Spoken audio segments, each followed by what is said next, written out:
Hello, everyone. My name is Joshua Gutstein, and we're ready to get going on our engaging blockchain in your day-to-day business. I'm welcoming Jerry Bell on our panel, and Kathleen Alcorn will be on shortly, showing her image as well. Let me get started by introducing our people that are going to be on the panel today. There's Kathleen. Kathleen is the founder and technical director of ATEL ETC. Adults. LLC. Now, Kathleen is a champion of blockchain. Is one of the great leaders in our state, consulting, guiding industries, private entities, and governments, specializing in emerging technologies, and includes disruptive markets and smart city futures. Kathleen is an advocate of blockchain technology, specifically to protect the safety and soundness of the public. She is certified in counterintelligence threat analyst and certified in every cryptocurrency and forensic investigator and intelligence training and fundamentals. And I'm sorry, yeah, it's the most remarkable thing.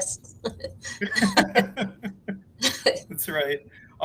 She's a member of the Government Blockchain Association. GBA is a global entity to assist local and state governments in the education of and transition into blockchain usage, including use in banking, licensing, data, and smart cities.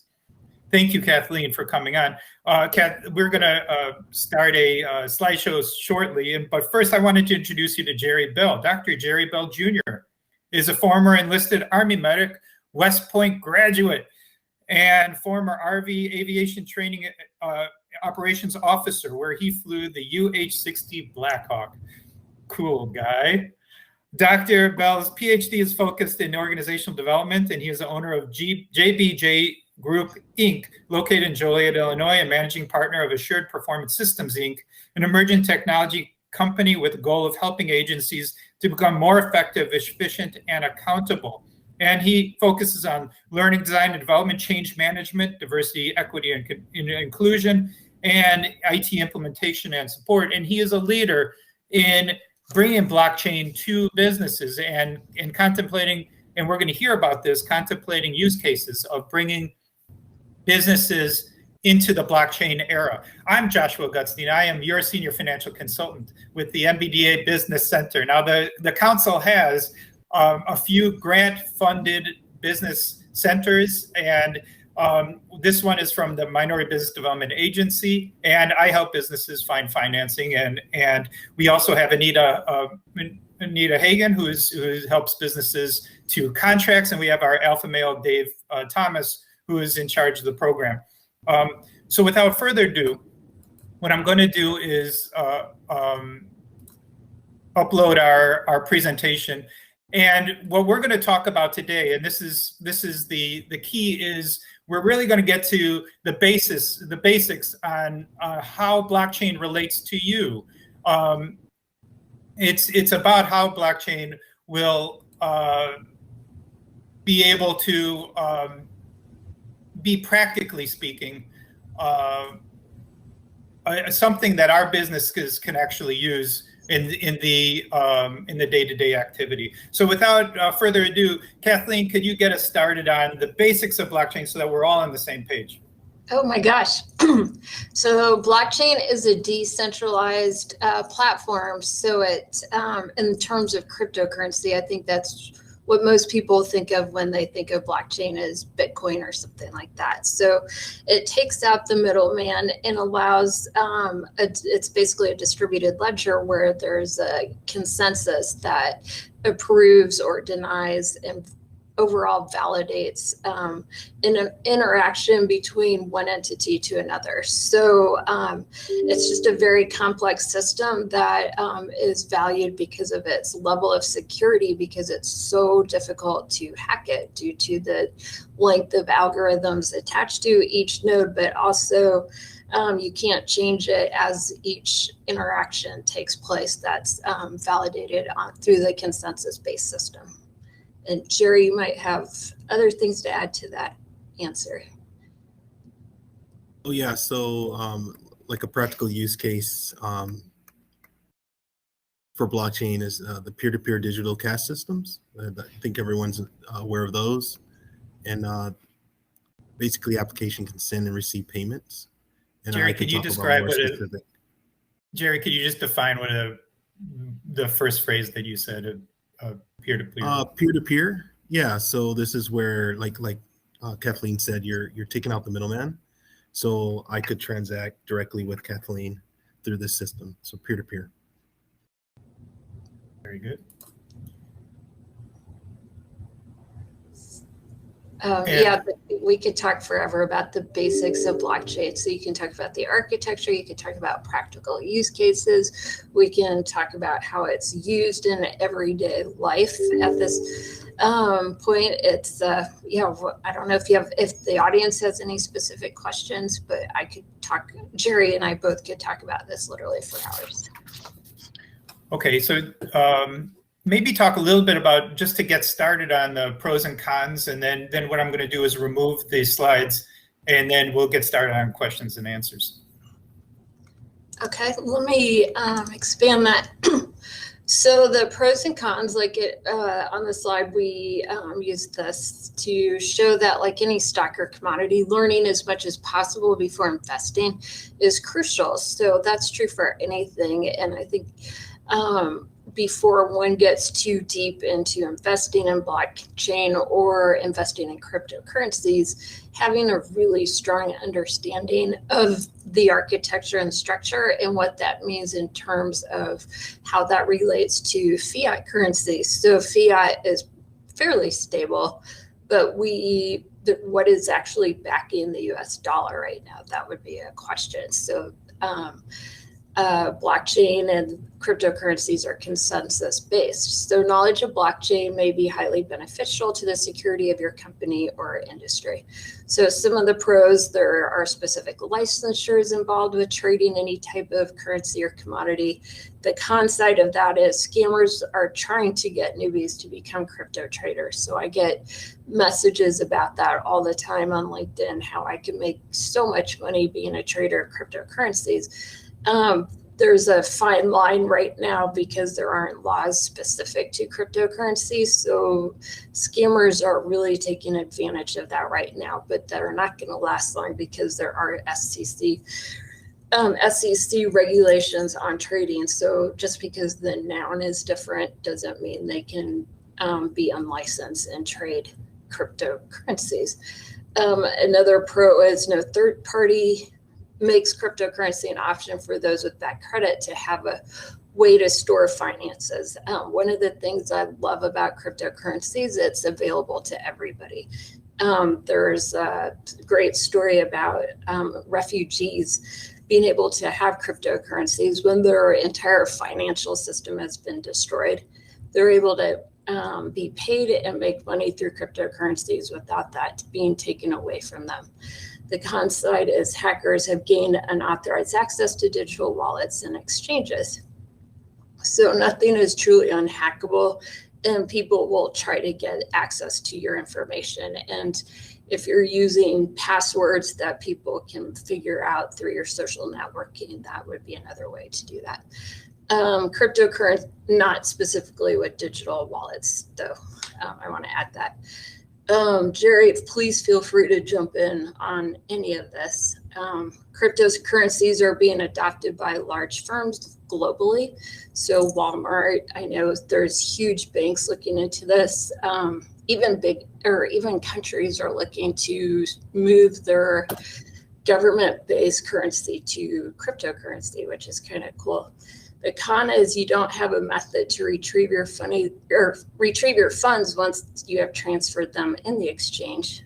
And we can go on and on about this. So something that I'm seeing a lot of is the smart contracts. So the advantage of a smart contract is that it ensures that the ledger participants are aware of the details of each contract and that the terms of the contract are fulfilled. So it increases accountability and it makes it a more effective process. The initial collaboration to develop the blockchain is more impactful for a long-term project. So let's say, you win a contract with the government, you're a minority business working with a larger prime, the smart contract could help facilitate those transactions and make it more accountable. Internet of Things and the sensor to support supply, another opportunity for blockchain management. And this is where the sensors gives companies end-to-end visibility to their supply chain and providing very accurate, very location and condition of supplies as they move around the globe. So there's some applications there. And then data sharing, where you create a marketplace. The blockchain ledger provides a platform for responsive and open data. And this is where you get source data available to all internet citizens. So again, increasing that transparency and accountability. So those are some use cases and examples of how blockchain can be supported, not only nationally, but here in the Chicago area. I see the advantages. Talking practically speaking, if a business wants to get on the blockchain, do they have to have an app on their computer? Do they have to go through training? And I'm talking blockchain, because I know that with Bitcoin, there is a knowledge cliff that you have to go on to understand about digital wallets and understand about having random passwords and keeping passwords in a side notebook. And there is some knowledge you need to have to do it in a safe manner. With regard to blockchain and using blockchain, as you say, Jerry, all these advantages to it. Can you speak to, is there an app you need on your computer to access it? Is there training that you need to be able to effectively use it in your business? Yeah, Kathleen. Oh, either one. Go ahead, Jerry. So as a change management expert, definitely you would need some training. Blockchain is it's not a tool for all, right? And sometimes, depending on the culture of your agency or your client, they may not be ready for this advanced technology. So doing some of that kind of readiness assessment would be helpful. From what I understand, there's open source technology you can use, so you don't have to start from scratch. So that's another advantage of blockchains. Kathleen, you're more of the expert in here. What would you suggest? I want to, just so the audience has a point of clarification, Jerry and I have worked together for since 2019 on various startup projects. So I'm just very grateful that Jerry was able to join us on this conversation today. Because Jerry too has so much value and information.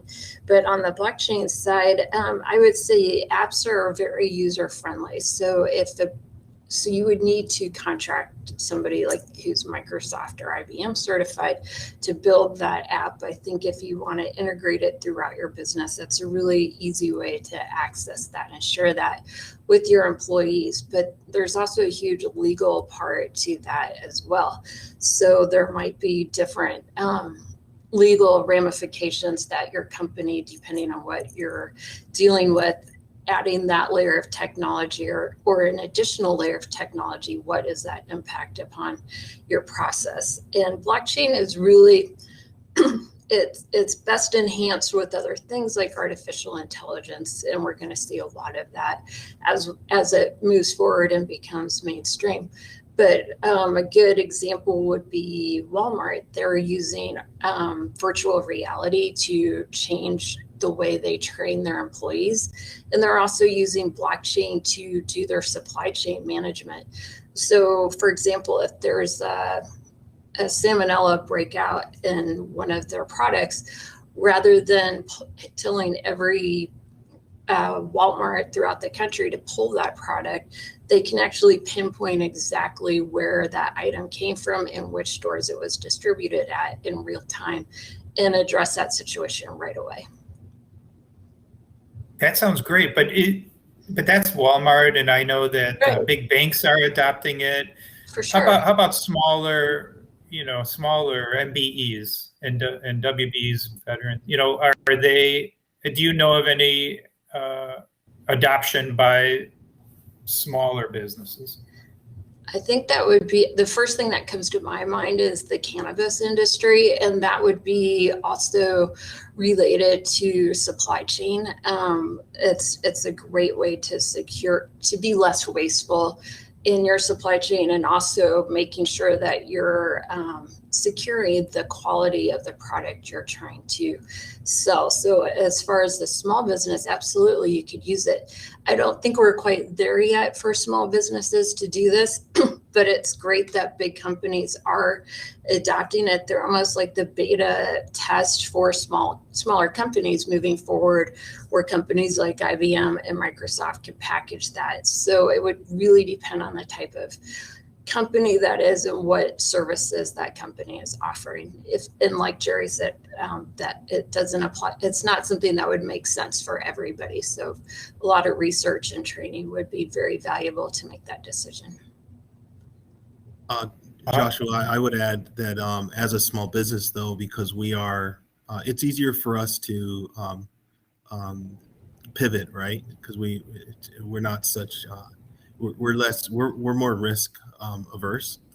We're not less risk averse. So the government has programs where they're looking for small businesses with ideas, where they'll fund you, and these are small business innovative research programs or grants. And that's some things that Kathleen and I have collaborated on.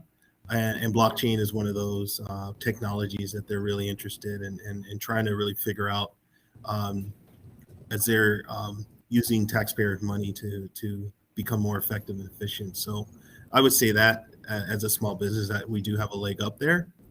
And that would be something if others are interested in talking about or learning more about, that would be the SBIR. Very interesting. We could definitely look into that, and that could be another webinar entirely. But a little bit more, Jerry, if you could tease out the benefits. Kathleen mentioned the cannabis industry. I think that though we don't have any cannabis MBEs, I don't think, but I think that it's instructive and illustrative about how blockchain is used. So in that use case, how is blockchain used?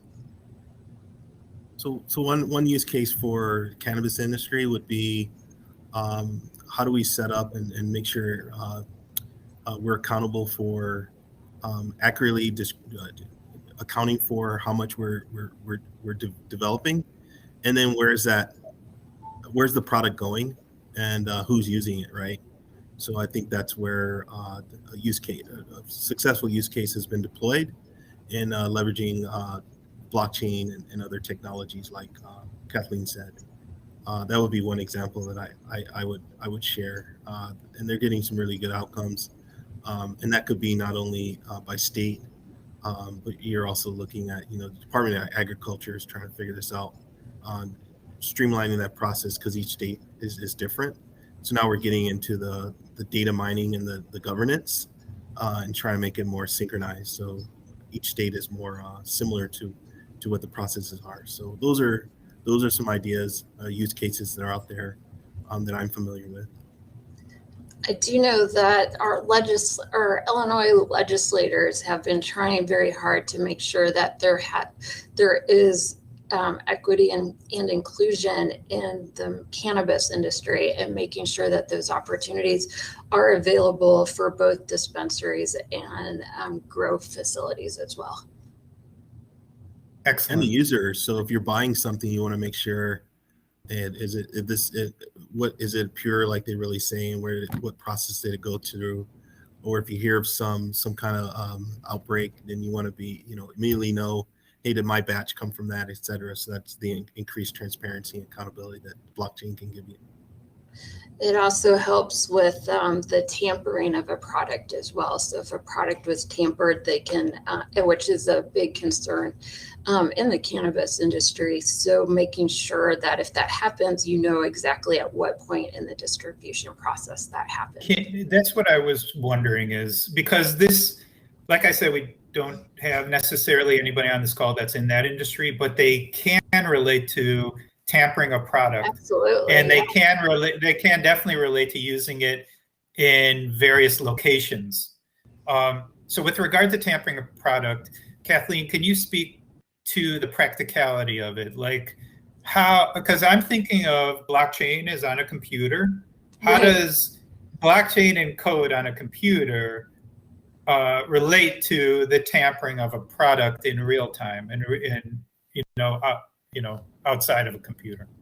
So that would be an app-based situation. So the blockchain-based apps are called decentralized apps or DApps, and they're based on, like, I love Ethereum, and that's basically what most of that would be based on, is Ethereum-based blockchain technologies. So as far as supply chain or product, whatever that product is, whether it's your phone or getting a Diet Pepsi or whatever that is, the distributor and the manufacturer, whoever created that product, both would have an app on their phone where you can identify exactly at what point in that process that happens. So there's always a consensus-based system, and in terms of tampering, you would know at this point of the distribution, reports have come through on that tampering. So you would know whatever happened immediately before that. That's where because the took place. At each stage, they might have an app and they would check off a block. And then at the next stage, they'd have an app and they would check off a block.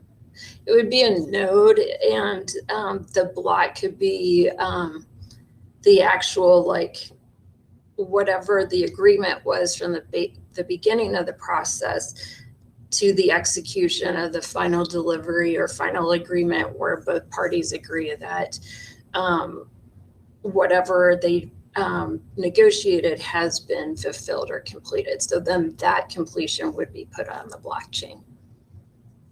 Oh, okay. Because I always thought, okay, so there, a quick side, there are nodes, the little parts of a block, because I always thought of the image of blocks along the chain.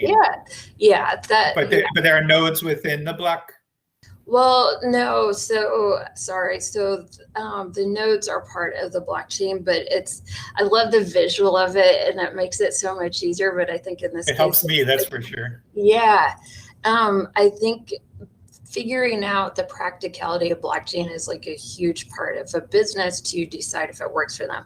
So let's say I'm going to use divorce as an example. I hate that, but it makes sense in the negotiation of dividing assets and properties. So each conversation would not be recorded on the blockchain.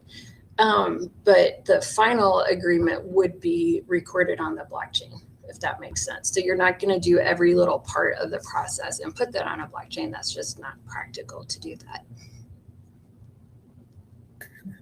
I see. Oh, and by the way, I wanted to announce to everyone that you are, I see your chats. If you want to put in any questions on your chat. Michelle, I see your questions about Bitcoin, and we were just going to address that now, I guess. Michelle Metcalf had asked, as a new user to cryptocurrency, besides Bitcoin, what platforms would you recommend trying to create cryptocurrency inexpensively or to adopt cryptocurrency inexpensively to get our feet wet? Jerry, you want that, or you want me to take it? Yeah, I'm not the blockchain expert there. Got to know it. And then she actually has a follow-up question as well. Also, I understand it's very expensive to create cryptocurrency, and that carbon offsets are now being incorporated to mitigate the computing power. Can you explain why it takes so much computing power to create cryptocurrency? Okay, so there isn't a cheap or inexpensive way to mine or develop your own cryptocurrency. That's just the bottom line. The second part to that is it's so expensive because you're like, for example, I have a friend that has two mining. They look like blocks, and to have each of those things, they put up so much heat. So his basement, even though it's a very the tiniest mining operation you could ever imagine. His basement is probably 12 degrees warmer than it would be without that. So that gives you an idea of the output of energy and heat that has. So he loved giving his children the opportunity to have that experiment. I highly encouraged it as well, because I think that puts kids in a huge advantage when they go to college. But just the cost of it, he said that he's probably making 0.0008 cents per whatever dollar he's put into it. So it's it's not cost effective. So that's why people mine within groups to so that just offsets the cost. But for me personally, I would just rather buy what's already out there, and I love buying the dips. So cryptocurrency is very volatile compared to, let's say, investing in Anheuser-Busch, where you know that's going to be very stable and never fluctuate too much, whereas cryptocurrency can go up and down by 400 or 500%. So you have to be comfortable with that. And for me personally, I don't get scared over the dips. That's when I buy more. Why do you think, and then so shifting over to cryptocurrency, why does it fluctuate so much, cryptocurrency? Because it's consensus based, so that also fluctuates so much. So recently there was dialogue in China. China had one of the biggest mining operations in the world, and they pulled the plug on that. And that was one of the reasons for the dip. So there's not as many people trying to mine and be on a consensus based platform. So overall, I mean, I'm getting the impression, Jerry, correct me if I'm wrong, that for our MBEs, if they're thinking about getting their feet wet in blockchain, using blockchain, because using Bitcoin is easy, isn't it? It's easy to use Bitcoin. You could go on and use some of the conversion apps and Coinbase and Bitcoin, and like, aren't there? I mean, but it seems like if you wanted to put up a sign that says accepting Bitcoin, you could do that. But if you have multiple locations and you want to use blockchain to make sure that all the information is consistent between the locations, make sure all the information, you could see where mistakes happen along the chain, that takes a lot of that's going to take some investment, correct?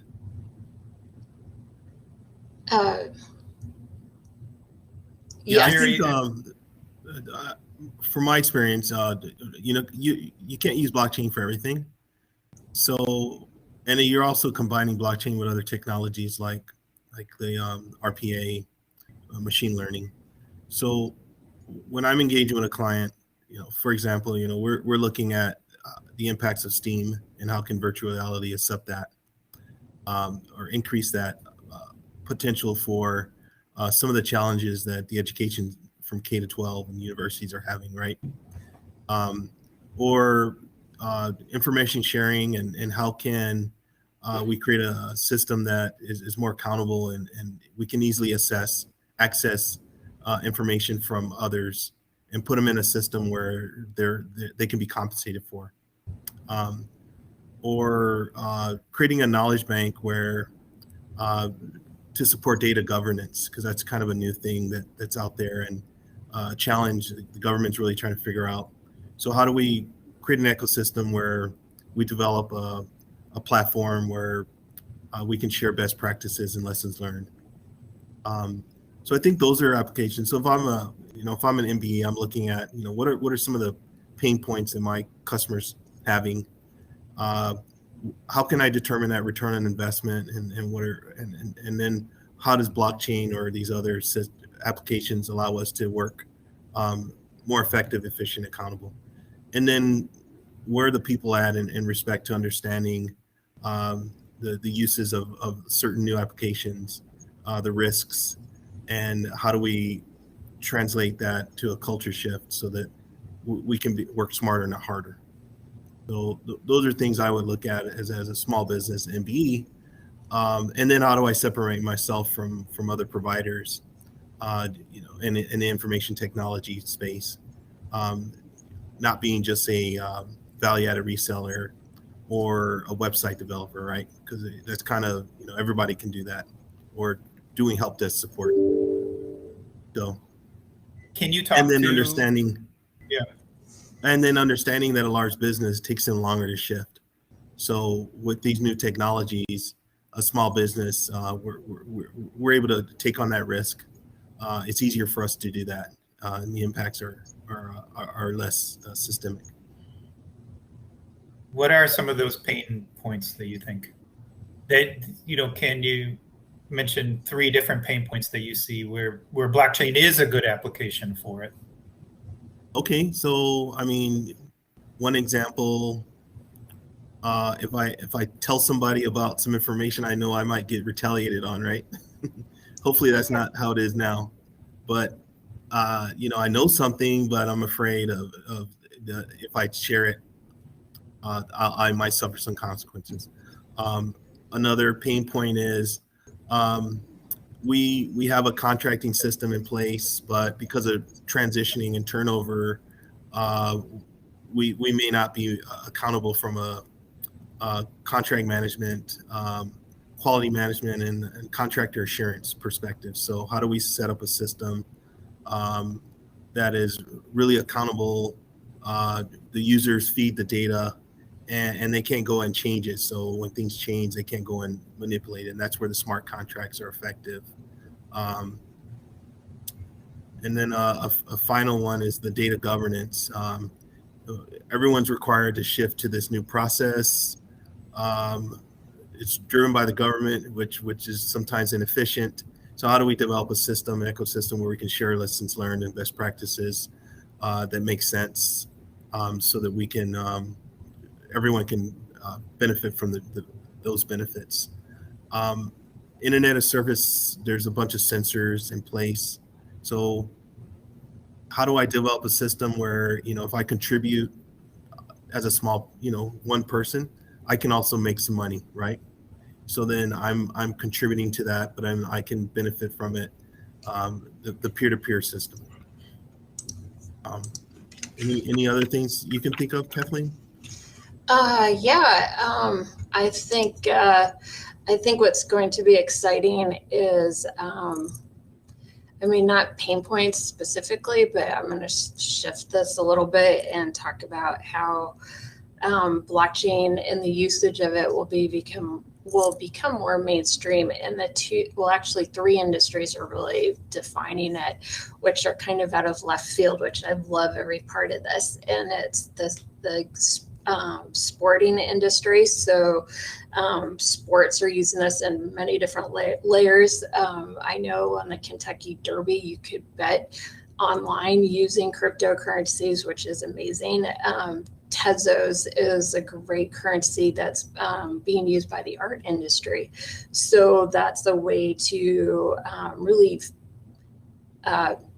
protect any art that you buy, and letting a buyer and distributor verify that it's actually not a counterfeit piece of art. And then finally, the fashion industry. So Gucci and Coach and big names like that are also using blockchain to secure the authenticity and of their products, to combat the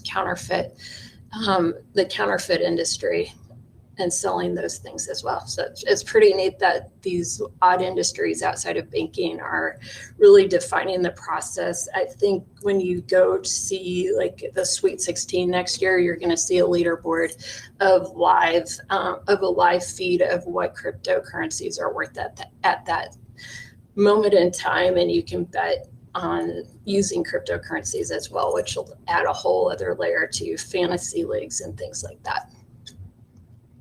In engaging blockchain, I love that idea of tracing the source and for art. That definitely it's an ideal solution to a long problem that bedeviled art, and the theft of art, and then the market of art. But my question is, in order to use blockchain, do you necessarily have to sell that art with cryptocurrency, a Bitcoin or Ethereum? Okay, you can also, so then if you're using fiat to purchase the, good greenback cash to purchase the art, how do you engage, how does it mark onto the blockchain, that the point of sale, and you know what I mean? So it'd be, there would be a tag or recording system on the art itself, and it would be a smart contract between the seller and the buyer. So it would be recorded on that part of the blockchain. Very good. And then could you go into a little bit about what is a smart contract, and can it just be created? I could, Jerry, you want to take that one? I can say it too. Go ahead, Kathleen. Okay, well, smart contracts, they're blockchain based on Ethereum, on the Ethereum platform. So if you're on Coinbase or a crypto exchange like that, you'll notice that there's Ethereum 2.0, and that's that's bringing the whole consensus-based system to an entirely new level. So we're going to see a lot of evolution in blockchain. So the Ethereum-based platform is the leader in that. So the smart contract, it would be an agreement between two people. So if I was selling you a piece of art, it could put any parameters that you want in there. It can talk about if it's framed or not framed, where it comes from, the medium, any identifying marks, maybe directly from the artist. You can get any variables involved. Just like any legal contract, there's stipulations, and we call those oracles in the blockchain-based system. So the blockchain is based on if-then logic. That would be your contract, and then the oracles would be except for or in the case of language in that. And then it's never completed unless all the provisions that both parties very clearly agreed upon are met fully. So if there's an error, it will immediately bump it out and not validate that contract. Very cool. Now,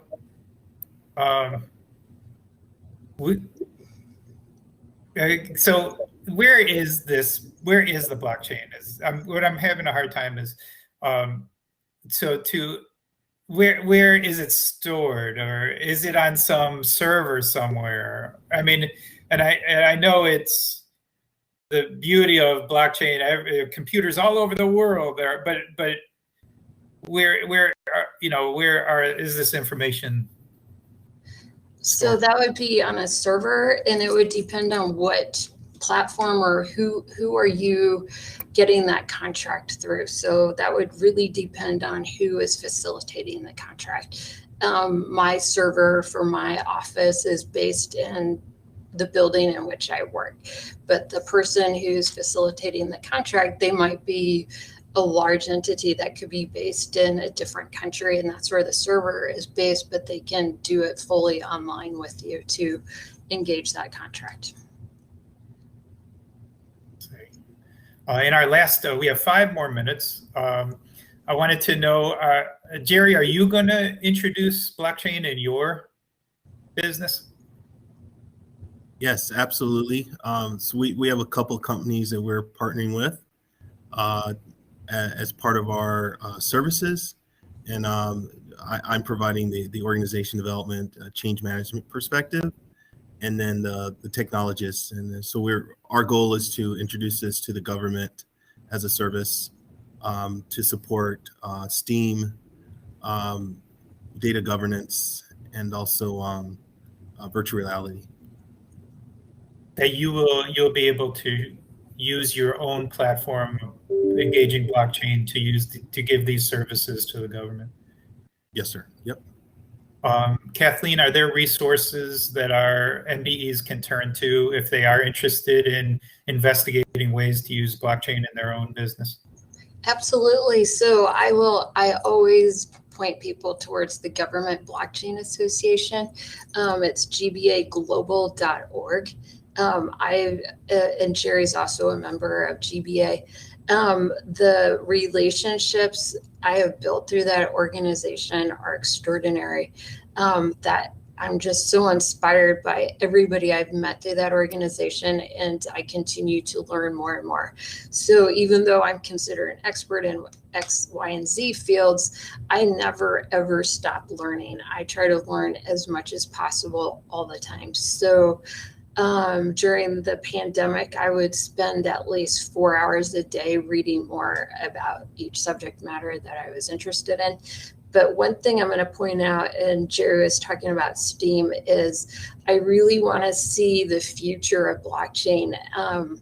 There's so many different ways that this is going to move the world and everything we do. So if it's something you're intimidated by, learn it with your children, get your children involved, put them in coding schools, get them, let them take online courses for with Microsoft or MIT or whatever, and do it with them and learn it together, and just embrace that journey together. But I would give your children every opportunity to learn college age type of certifications before they reach college. And there's a great book by Malcolm Gladwell called The Outliers, and it talks about how people like Bill Gates became what they are because they put 10,000 hours in that subject matter before they were 17 years old. Very good. We lost Jerry. I appreciate that. I appreciate that message. And if there are any other questions, we could take them on the chat. Oh, very good. You're back. So we have just 2 more minutes. Jerry, you want to make a last comment? Yeah, just like Kathleen mentioned, GBA associations helped me a lot. Actually, that's where I met Kathleen. Yeah. And didn't know she was right around the corner. Met her in DC. Yeah. But yeah, they do have certifications, so you can be certified as a consultant or a trainer, etc. So I think learning more about what blockchain offers, and it's not a I'll do a be all. However, from a practical perspective, if you have the right pain points, or even if there's new pain points, then we could develop new solutions and use cases. So yeah, I definitely would suggest becoming a part of that association. Very good. And we got a request to put the, it was called The Outliers, right? By Malcolm Gladwell? Outliers. Yep. All of his books are fantastic, but I love The Outliers. I tell people if you're going on a road trip with your kids, put it as an audio book. They'll probably have their headphones on, but they'll capture a lot of the message through that road trip. Right, very good. And I put, look in your chat to see Outliers by Malcolm Gladwell. Last minute, Kathleen, would you like to give a sign off? Yes, thank you, Joshua, for reaching out to us and letting us be a part of this discussion. And thank you to the audience for tuning in. And thank you to Jerry for jumping in on this discussion as well. I always appreciate the work we do together. You guys are great. Kathleen, you're always a great leader in getting the message out. And Jerry, I look forward to working with you. Thank you so much. And thank you all for getting on this seminar of the CBOF. Thank you so much. Thank you. See ya. Thank you. Bye. Bye-bye.